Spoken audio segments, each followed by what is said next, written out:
Tonight, the Colbert Report has ended after 9 years. Is it too early to parody?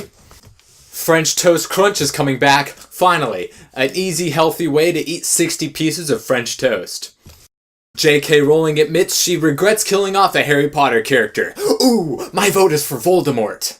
Cards Against Humanity literally sold boxes of poop to people for $6 on Black Friday, and you thought Walmart had crappy deals. This is the What Mattered Report.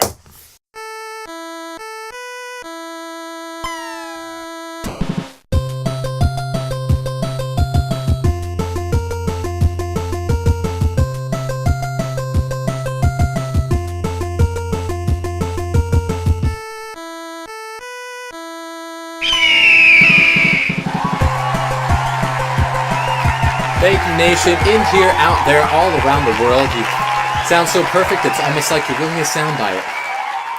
Folks, the story of this week, of course, is the ending of the Colbert Report. Aww. I know, I'm sad too. The news of Colbert's departure first broke back in April by intrepid reporter me. He's a good-looking guy. Good-looking guy. The Colbert Report, a spin-off of The Daily Show, ran for 9 years. Hopefully now that it's over, I can finally binge-watch all 1,447 episodes on Netflix. During his tenure, Colbert, friend of the show, invented the word truthiness, which was dubbed 2005 and 2006's Word of the Year by the American Dialect Society and Merriam-Webster's, respectively. He wrote 3 best-selling books, received an honorary doctorate, started a super PAC, created a comic book character, won 2 Peabodys, 2 Grammys, and 4 Emmys. He also had 3 species and 1 treadmill named after him. He also got his own ice cream flavor, was named Celebrity of the Year by the Associated Press in 2007, and one of Time magazine's most influential in 2006 and 2012. I just assume he took a really long nap in between that time. He was also named number 69 on Maxim's Hot 100. He was also the recipient of the Galaxy's Modesty Award every year forever, except in the year 3001, when he lost to Zap Brannigan. Brannigan! Stephen's show came into our hearts for 4 nights a week for 9 years, and now without him, I just don't feel the same. I feel like there's a part of me missing. Of course, my doctor thinks it's a pulmonary embolism brought on by eating nothing but flavored plastic goldfish for 9 years, but who knows? It's too early to tell at this point.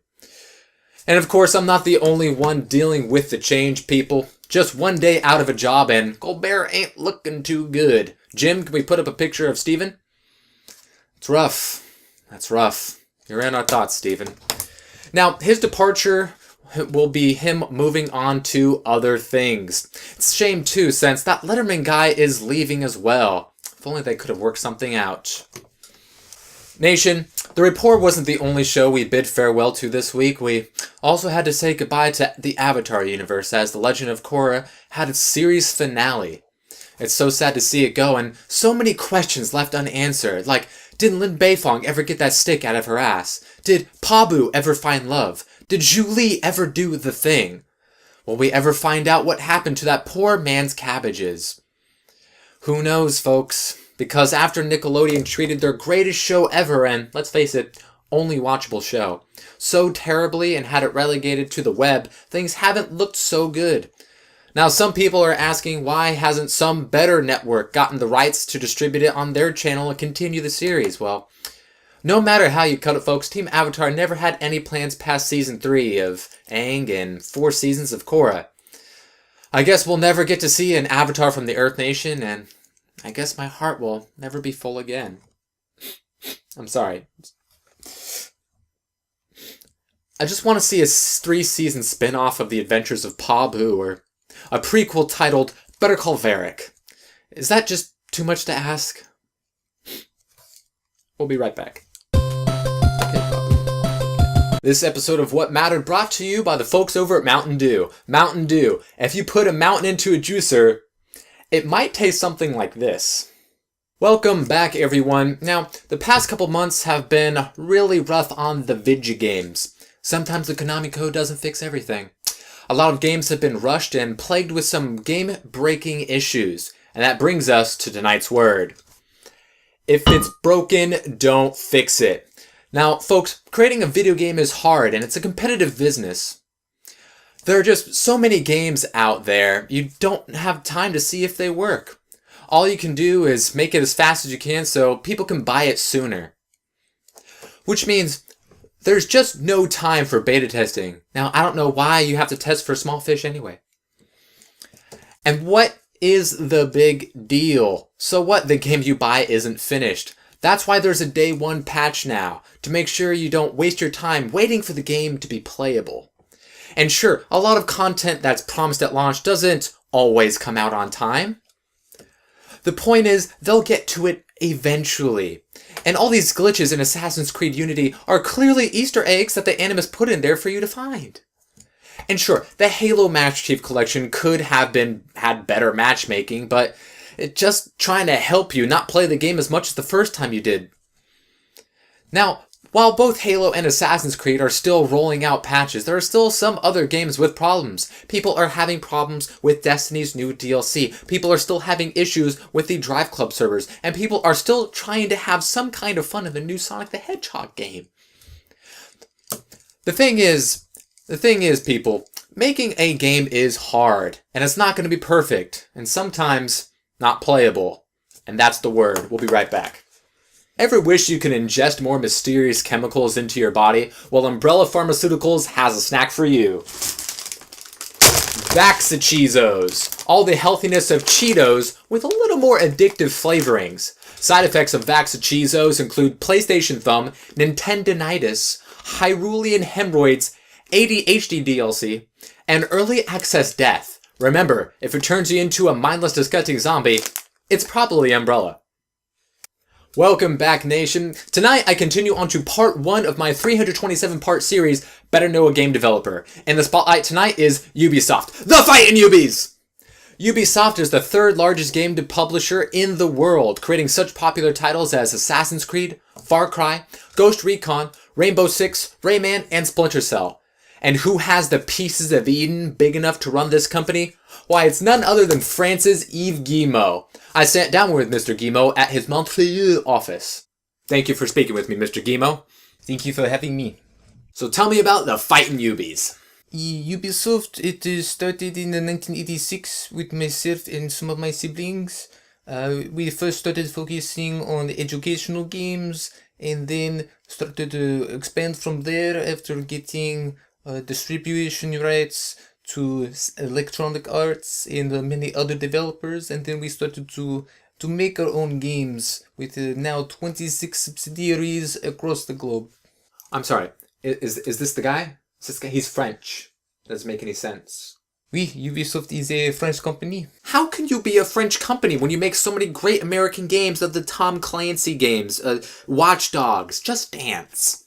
We are a very global company with a wide variety of games with 26 different branches across the entire globe and with a wide, diverse array of games. I always just assumed that Far Cry took place in the San Diego Zoo.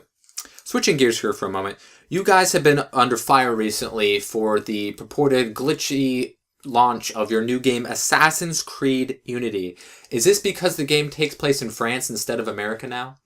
There have been some issues since the launch of the game, with some improvements that we've been working very hard on to make improvements for the player's experience. Now, you guys have patched the game 3 times now, and you're pushing the 4th one back. It sounds very reminiscent of the time where we bought Louisiana from you guys, and New Orleans was still really glitchy. I believe they call it Mardi Gras. Quality control is a very paramount importance to us in giving people delivering an experience that the players come to expect from a franchise such as this. So you're saying this wasn't intentional to get back at us for the French-Indian War? It is the absolute truth. This is not intentional. That's the truth. Yes. Now, it's interesting that you say that, because isn't it true that the Brotherhood of Assassins say that nothing is true and that everything is permitted? So you permitted these glitches to happen. Those are your words.